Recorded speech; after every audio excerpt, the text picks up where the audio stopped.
साथियों, आज हम बात करेंगे भारत को आज़ाद हुए इतने वर्ष हो गए, उसके बाद भी छुआछूत खत्म क्यों नहीं हुआ।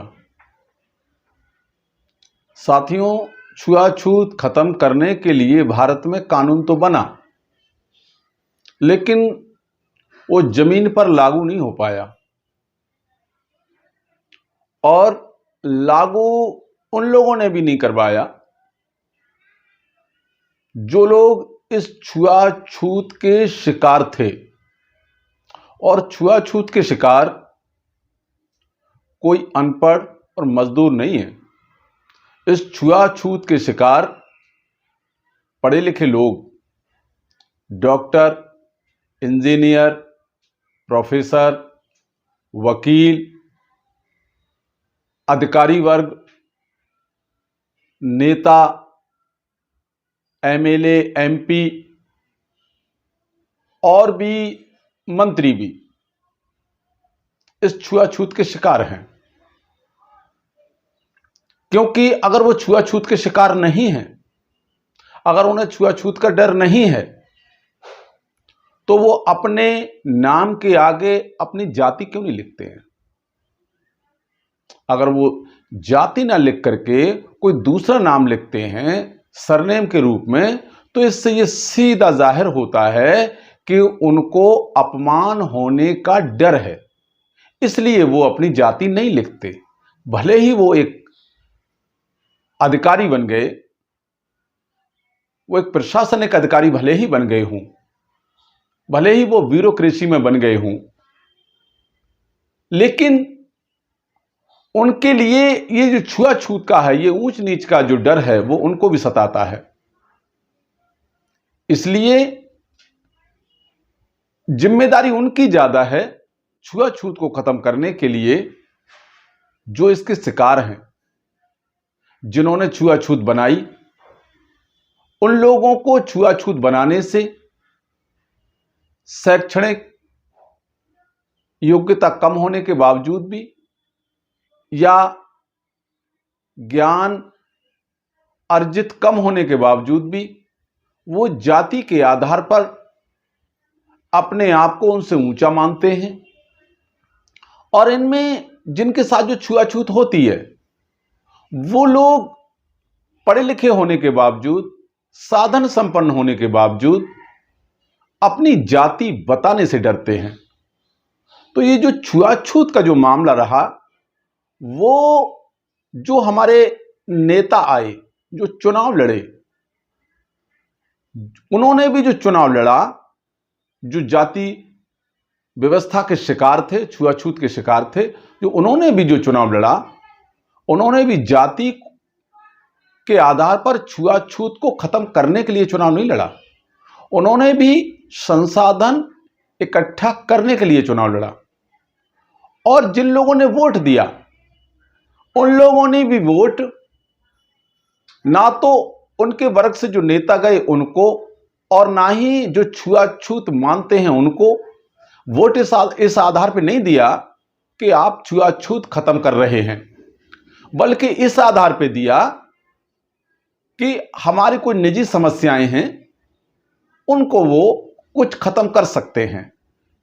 इनके पास इतनी जानकारी भी नहीं थी कि हमारे वोट में इतनी बड़ी ताकत है कि हम अपने वोट के बल पर छुआछूत को खत्म करा सकते हैं।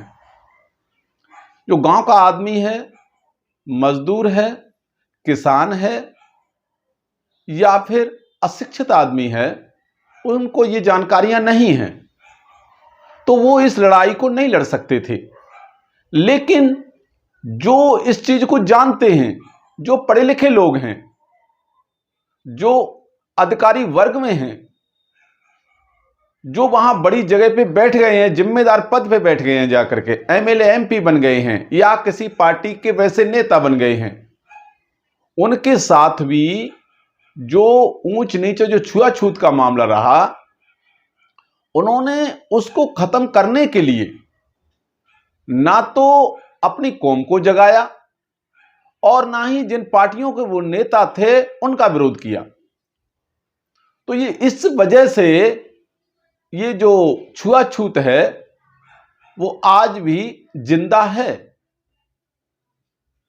लोकतंत्र भारत में आया, वोट के आधार पर किसी भी सरकार, किसी भी नेता से आप अपनी किसी भी समस्या का समाधान करवा सकते हैं, कोई भी पॉलिसी लागू करवा सकते हैं। लेकिन ये जो वोट रहा, वोट की कीमत तक हमें पता नहीं चल पाई।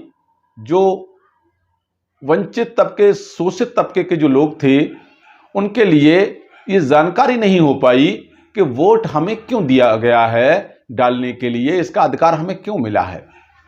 इस वजह से साथियों, इस देश में छुआछूत खत्म नहीं हो पाई। अब आगे से जो भी इस चीज से निकलना चाहते हो, छुआछूत से, जो भी छुआछूत के शिकार हों, उनकी ये जिम्मेदारी बनती है कि वो अब अपना वोट उसी को देंगे जो छुआछूत को खत्म करेगा। जो छुआछूत को खत्म नहीं करेगा उसको वोट नहीं देंगे। उसका तरीका एक ये भी है कि उस प्रत्याशी के सपोर्टर जिस गांव में रह रहे हैं, उस प्रत्याशी के जो समर्थक हैं, वो जिस गांव में रह रहे हैं, उसी गांव में वो उन लोगों से छुआछूत मानते हैं, तो उन लोगों को सीधा मना कर देना है कि हम आपको वोट नहीं देंगे, क्योंकि हम छुआछूत बनाने के लिए नहीं वोट दे रहे हैं, हम इंसान जैसा जीवन जीने के लिए दे रहे हैं। हम इंसान के आकार में पैदा हुए, तो अमानवीय व्यवहार हमारे साथ क्यों हो, इसके लिए हम वोट दे रहे हैं। तो मैं ये नहीं कह रहा कि आप वोट किसको दें, किसको न दें।